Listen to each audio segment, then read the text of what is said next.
In this video, I will show you how to deactivate your Threads account. So let's jump straight into it. To go ahead and deactivate your account, what you're going to want to do first is open up the Threads app on your device. Once you have the app opened and you're logged into your account, what you want to do is come down to the bottom right hand corner and click onto your profile icon.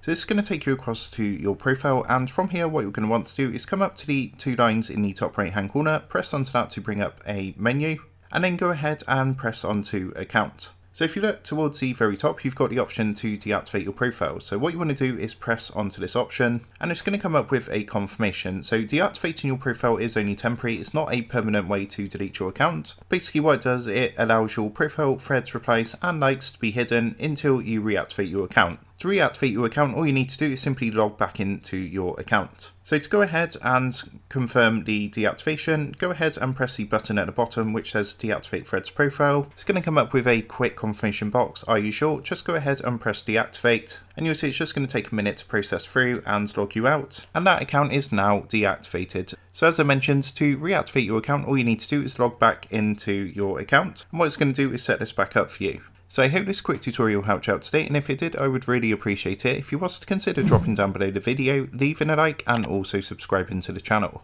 With that being said, I just want to take a minute to thank you guys for watching this quick tutorial, and I will see you in the next video.